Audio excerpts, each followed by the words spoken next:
형 에서를 피해서 바단 아람에 거주하는 외삼촌 라반의 집으로 도망했던 야곱은 그곳에 정착하여 20년간 살게 됩니다. 처음에 라헬을 보고 첫눈에 반해서 결혼하였지만 그의 언니 레아까지 아내로 맞아야 했고 또 자녀들을 낳는 과정에서 두 아내를 더 얻게 됩니다. 4명의 아내를 둔 야곱. 아들을 낳는데 10명까지 낳았어요. 그런데 사랑했던 라헬은 아기를 낳지 못합니다. 라헬이 얼마나 힘들었을까요? 하나님 앞에 라헬이 구하는데 마침내 때가 되었습니다. 그래서 라헬이 아들을 낳게 됐어요. 야곱의 11번째 아들이죠. 이렇게 아들을 낳은 라헬은 너무나도 좋아서 또 더 나면 좋겠다. 그러한 뜻으로 이름을 요셉이라고 지어줍니다. 더하다라는 뜻이에요. 자, 이렇게 정말 마지막에 가서 11번째로 얻은 아들이 자기가 사랑했던 그래서 아내로 맞은 라헬의 아들이었기 때문에 야곱은 정말 피치 못할 그런 마음이에요. 그냥 무조건입니다. 무조건 요셉을 사랑할 수밖에 없었어요. 무슨 일이 있어도 요셉 그러한 상황이 된 것이죠. 애지중지 키우는 요셉이 되었어요. 야곱은 요셉에게는 특별한 옷을 지어 입혔습니다. 우리 성경에는 채색옷이라고 되어 있는데 채색옷은 소매가 길고 발이 끌리는 그러한 옷이에요. 그러니까 이 옷을 입으면 일은 전혀 할 수 없습니다. 그러니까 채색옷은 아무나 입는 게 아니에요. 부자들, 일하지 않고 그러한 지위 높은 사람들이 입는 옷이에요. 바로 이 채색옷을 에서에게 지어 입힙니다. 그런데 채색옷에는 또 다른 의미가 있어요. 아주 특별한 의미인데 그것은 이 아이가 나의 장자와 같다라는 뜻이에요. 그러니까 야곱은 요셉에게 채색옷을 입힘으로 은연중에 그 가정 안에서 요셉이 장자의 권한을 가질 것이다 라고 하는 것을 보여주는 겁니다. 자, 그렇게 되면 이 위에 10명의 형들은 어떻게 되죠? 형들은 요셉을 미워할 수밖에 없어요. 요셉은 형들의 눈엣가시입니다. 저 녀석만 태어나지 않았다면, 저 녀석만 없었다면 그렇게 돼버리는 거죠. 그런데 이 요셉은 가족들이 모이는 자리에서 꿈 얘기를 또 그렇게 합니다. 형들 나 꿈 꿨어. 내가 만든 곡식단이 있고 형들의 곡식단이 있었거든. 그런데 형들의 곡식단이 내 곡식단 앞에 다 절하는 거야. 막 자랑하듯 얘기합니다. 그러니까 형들이 얼마나 분통이 터지겠어요. 그래서 말하죠. 내가 우리 왕이라도 될 셈이냐? 막 이렇게 핀잔을 줍니다. 또 꿈 얘기를 합니다. 아버지, 내가 또 꿈 꿨는데 해와 달과 11개의 별들이 나한테 다 경배하는 겁니다. 이번에는 아버지 야곱도 좀 화가 났어요. 뭐야? 내 아버지 어머니가 너한테 절한다는 말이냐? 그러면서도 야곱은 마음속에 이 녀석 꿈을 이렇게 꾸는데 여기 뭔가 있구나 라고 그 꿈 이야기를 마음에 담아 두었어요. 이러한 요셉입니다. 그런데 결국 끔찍한 일이 터지고 맙니다. 요셉이 17살 되었을 때 아버지가 요셉을 형들이 일하는 곳으로 심부름을 보냅니다. 형들이 잘 있는지 짐승을 키워야 됐기 때문에 항상 풀이 있는 곳을 찾아다니죠. 그러니까 집에서 멀리 떠나야 했었어요. 그러니까 그렇게 멀리 떠나 떨어져 있는 형들의 안부가 궁금한 아버지가 요셉을 심부름 보낸 거죠. 아마도 요셉에게는 뭐 음식도 있었을 거고 뭔가 그게 손에 들려서 형들에게 안부차 보냈던 겁니다. 원래 형들은 세겜이라는 곳에서 양들을 치게 돼 있었는데 계속 옮기다 보니까 어느덧 도단이라고 하는 곳까지 가게 되었어요. 세겜에서 20km나 떨어져 있는 것이죠. 하룻길 더 가는 곳. 그래 요셉은 형들을 처음에는 찾지 못했어요.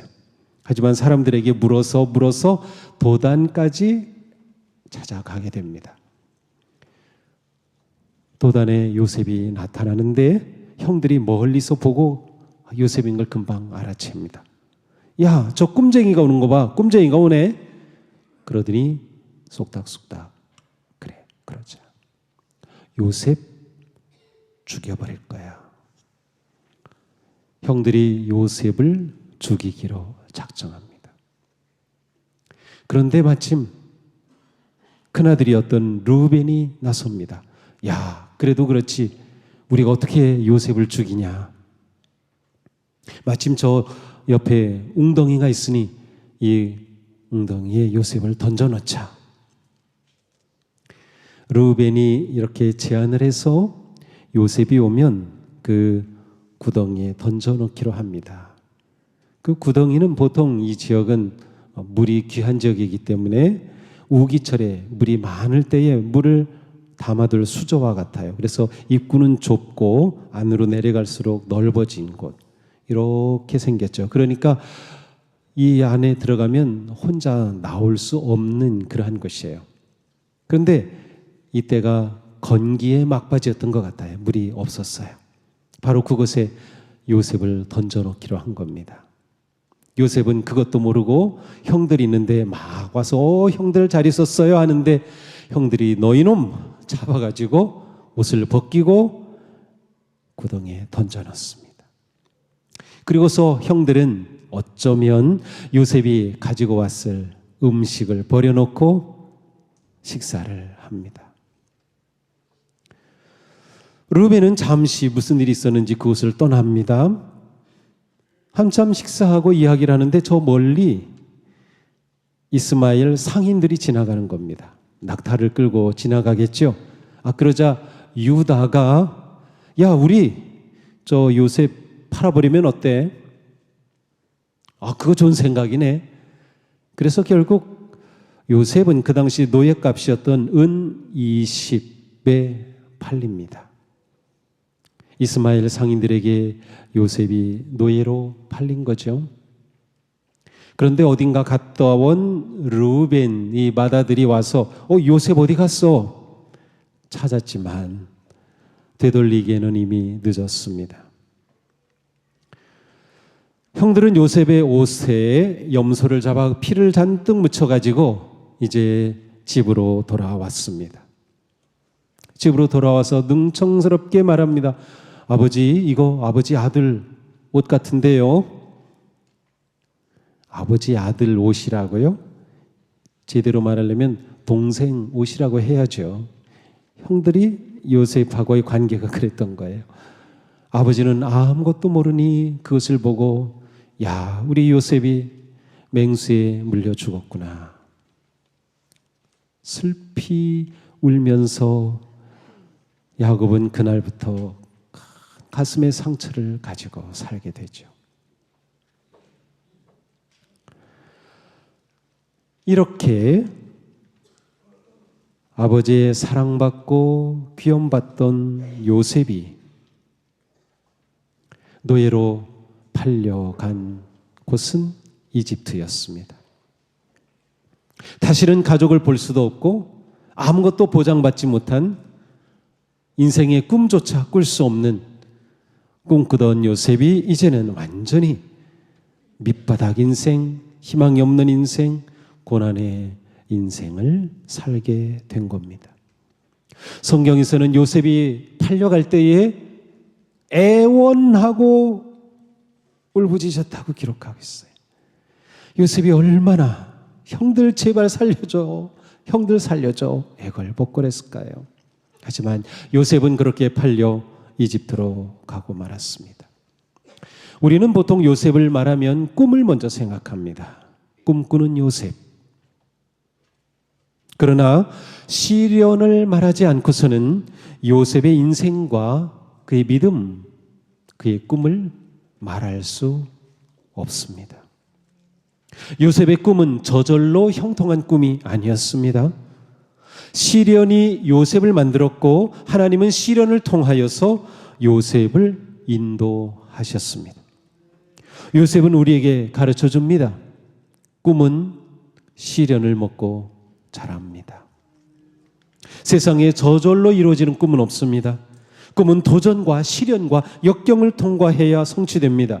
누구나 꿈을 꾸지만 오직 시련을 통과하고 이긴 사람이 꿈을 이루는 것이에요. 하나님은 역경을 통해 하나님의 자녀들을 연단하십니다. 우리들을 연단하셔요. 그리하여 꿈을 이루는 인생을 만들어 가시는 겁니다. 사도 바울은 이렇게 말합니다. 우리는 환난을 자랑합니다. 우리가 알기로 환난은 인내력을 낳고 인내력은 단련된 인격을 낳고 단련된 인격은 희망을 낳는 줄을 알고 있기 때문입니다. 꿈을 꾸는 모든 성도에게는 시련을 견디고 이기는 믿음이 필요합니다. 십자가 없는 부활 없습니다. 죽음 없는 영생 없습니다. 시련 없는 꿈의 성취 없는 겁니다. 믿음의 꿈은 시련 속에서 완성됩니다. 시련은 우리를 다듬어 꿈을 이루어갈 존재로 변화시키고 우리를 그렇게 성장하게 하는 것이죠. 그는 노예의 알몸이 되었습니다. 이집트의 왕궁에서 일하던 관리 보디발이라고 하는 사람의 집에 팔리면서 그는 노예의 옷을 입었습니다. 그는 자신에게 주어진 일에 충성을 다했어요. 보디발은 성실하고 지혜롭게 일하는 요셉을 보고서 그를 가정 총무 매니저로 삼았습니다. 이제 노예의 옷을 벗은 요셉에게는 매니저의 옷이 입혀졌습니다. 그런데 그때 주인 마님이 요셉을 유혹합니다. 하지만 하나님 앞에서 거룩한 삶을 헌신한 그는 하나님이 보고 계심을 믿었기에 주인 마님의 은밀한 유혹을 뿌리쳤습니다. 결국 이렇게 유혹을 뿌리치다 보니 그는 그가 입고 있던 매니저 옷을 벗고 도망가야 했습니다. 결국 매니저의 옷이 벗겨진 요셉은 감옥에 들어갑니다. 감옥에 갇힌 요셉에게는 죄수복이 입혀집니다.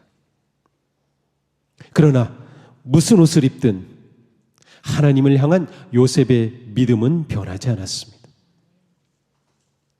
하나님은 요셉에게 지혜를 주셔서 왕의 꿈을 해몽하게 되죠. 요셉의 지혜에 감탄한 바로는 요셉을 이집트의 총리로 세웁니다. 죄수의 옷이 벗겨지고 총리의 옷이 입혀졌습니다. 사랑하는 성도 여러분, 자신의 옷이 벗겨질 때 낙담하지 마십시오. 두려워하지 마십시오. 절망하지 마십시오. 내 자존심이 벗겨지고 자랑이 벗겨지고 영광이 벗겨지고 믿었던 것이 벗겨질 때 요셉을 생각하십시오. 요셉의 옷장에는 많은 옷이 있었습니다. 우리 인생에도 많은 옷이 있습니다. 옷이 벗겨질 때마다 더욱 하나님을 의지하십시오. 더욱 깊어지고 더욱 성장의 기회로 삼으십시오. 우리가 믿음으로 시련을 이기며 주님을 의지하면 하나님께서 영광스러운 옷을 입혀주실 것입니다. 하나님께서 입혀주시는 옷이 진짜입니다. 요셉의 믿음의 핵심은 무엇인가? 그것은 바로 하나님의 선하심을 신뢰하는 것이었어요. 이것이 요셉의 믿음의 핵심입니다. 하나님의 선하심을 신뢰하는 것. 하나님에 대한 요셉의 마음은 언제나 긍정과 신뢰였습니다. 물론 요셉은 자신에게 일어나는 그 모든 어려움을 다 이해하지는 못했을 것입니다. 그러나 요셉은 자신에게 모든 일어나는 일들이 하나님의 뜻과 마음 가운데에 일어난다고 하는 것을 그는 보았던 것이에요. 자신은 하나님 앞에 있음을 잊지 않았습니다. 인생의 중요한 것은 무엇입니까? 그것은 우리에게 일어나는 사건과 문제가 아니라 바로 그 사건을 해석할 수 있는 믿음입니다. 요셉은 그 자신에게 일어나는 모든 일을 하나님에 대한 신뢰와 믿음의 눈으로 보았던 것이에요. 요셉이 보디발의 집에서 노예로 인생을 시작했을 때 그 주인은 주님께서 요셉과 함께 계시며 돌보신다는 것을 잘 알았습니다. 성경에 기록되어 있어요. 또한 보디발의 아내가 요셉을 유혹했을 때 요셉은 거절하면서 이렇게 말했습니다. 내가 어찌 이런 나쁜 일을 저질러서 하나님을 거역하는 죄를 지을 수 있겠습니까? 요셉이 감옥에 갇혔을 때 간수장이 잘 대해주면서 요셉에게 모든 일을 맡겼어요. 그런데 이렇게 한 것은 주님께서 요셉과 함께 계시기 때문이며 주께서 요셉을 돌보셔서 다 잘 되게 해주셨기 때문이다 라고 기록되어 있어요. 감옥에 들어간 지 약 2년 후에 요셉은 바로의 꿈을 해몽하기 위해서 감옥에서 나옵니다. 바로 앞에 섰을 때 요셉은 이렇게 말합니다. 저에게는 그런 능력이 없습니다. 임금님께서 기뻐하실 대답은 하나님이 해 주실 것입니다. 요셉과 관련된 성경 구절구절은 그가 얼마나 하나님을 신뢰하고 의지하였는지를 그대로 보여줍니다. 요셉은 꼬람데오, 이 말은 하나님 앞에서라는 뜻이에요. 꼬람데오, 나는 언제나 하나님 앞에 있다, 하나님 나와 함께 계신다라고 하는 꼬람데오의 믿음, 의식을 가지고 있었어요. 그는 언제나 내가 지금 하나님 앞에서 살고 있는 거야, 나는 지금 하나님 앞에서 시련을 당하고 있는 거야, 나는 지금 하나님 앞에서 유혹을 당하고 있는 거야 라고 하는 것을 놓치지 않았던 것이죠. 요셉의 이 믿음을 가장 잘 보여주는 극적인 장면이 있습니다. 야곱의 가족들이 이집트로 이주하게 되죠. 기근 때문에. 그리고 그곳에 이제 정착하게 됩니다. 그래서 야곱의 70명의 가족들이 이주하고 이집트에서 정착하여 이민자의 삶을 살게 되는 거예요. 그런데 살던 그 가족 그 가운데 아버지가 이제 세상을 떠나게 된 거예요.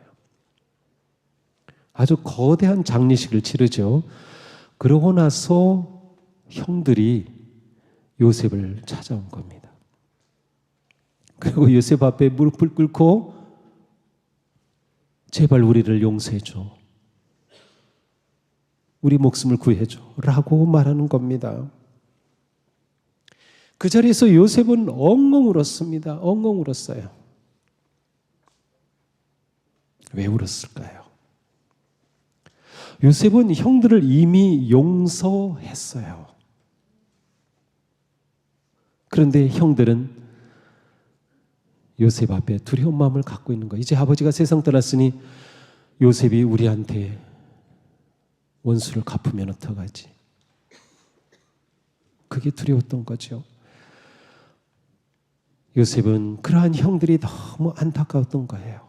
그래서 엉엉 울었습니다. 그리고 형들에게 말합니다. 두려워하지 마십시오. 형님들은 나를 해치려고 하였지만 하나님은 오히려 그것을 선하게 바꾸셔서, 자, 하나님은 어떻게 그것을 선하게 바꾸셨대요. 이게 요셉의 믿음이에요. 선하신 하나님을 끝까지 의지한 거예요.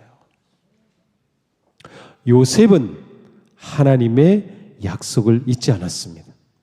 요셉의 성공은 하나님의 뜻을 이룬 것이었어요. 그는 하나님의 약속이 성취될 것을 확신했습니다. 요셉은 세상의 가치보다 하나님의 약속을 더 귀하게 여겼습니다. 우리는 요셉을 보면서 세상의 그 무엇도 우리의 믿음을 이길 수 없다는 것을 확신할 수 있습니다. 요셉이 겪은 시련도, 요셉이 누린 권력도 요셉의 믿음을 바꾸거나 흔들지 못했습니다. 요셉은 비천함에 처할 줄도 알았고 존귀함에 처할 줄도 알았습니다. 가난할 때도 부할 때도 그는 변함없이 하나님을 향한 믿음을 지켰습니다. 사도 바울도 그랬어요. 사도 바울은 고백합니다. 나는 비천에 처할 줄도 알고 풍족하게 살 줄도 압니다. 배부르거나 굶주리거나 풍족하거나 궁핍하거나 그 어떤 경우에도 적응할 수 있는 일체의 비결을 배웠습니다. 그 어떤 경우에도 우리에게 이 믿음이 있어야 합니다. 오늘 히브리서 본문은 요셉의 믿음을 딱 한 줄로 말하고 있어요. 믿음으로 요셉은 죽을 때에 이스라엘 자손들이 이집트에서 나갈 일을 언급하고 자기 뼈를 어떻게 할지를 지시하였습니다. 자, 요셉은 자기가 죽을 때에 그의 뼈를, 그의 유골을 너희 자손들이 이집트에서 나갈 때, 출애굽이죠. 그때 내 유골을 가지고 가거라 라고 유언을 남긴 거예요. 자, 요셉의 믿음은 히브리서 11장 시작할 때 말씀처럼 바라는 것들의 확신이었어요. 요셉은 이 믿음을 통해, 이 유언을 통해서 그의 후손들이 지금 하나님께서 역사를 주관하고 계시며 앞으로 너희들이 이집트를 떠나서 하나님의 약속의 땅으로 가게 될 거라는 그러한 원대한 꿈을 갖기를 원했던 것이죠. 너희가 이집트의 이 고센 땅이라고 하는 아주 풍요로운 이 땅에 머무를 것이 아니다. 하나님이 주신 약속의 땅이 있다라고 하는 그 민족의 희망을 그들에게 유언으로 남긴 겁니다. 히브리서는 바로 이것을 핵심적인 요셉의 믿음으로 본 거예요. 요셉은 하나님의 언약을 확신하였고 언약을 이루시는 선한 하나님이심을 믿었던 것이죠. 그리하여 그는 약속의 땅을 바라보는 그의 자손들, 백성들이 되기를 원하였던 것입니다. 믿음은 하나님의 계획과 신실하심을 온전히 신뢰하고 확신하는 것입니다. 우리는 이 믿음으로 역경과 고난의 어떠한 산이라도 넘어갈 수 있는 겁니다. 우리는 이 믿음으로 우리의 미래를 확신하며 소망할 수 있는 겁니다. 우리는 이 믿음으로 인내할 수 있습니다. 하나님은 우리를 사랑하십니다. 우리를 사랑하시는 하나님은 선하신 분이고 우리에게 일어나는 모든 일을 통하여 선한 일을 이루시는 분이십니다. 기억하십시오. 비록 내가 지금 아픔 가운데 있다 하더라도,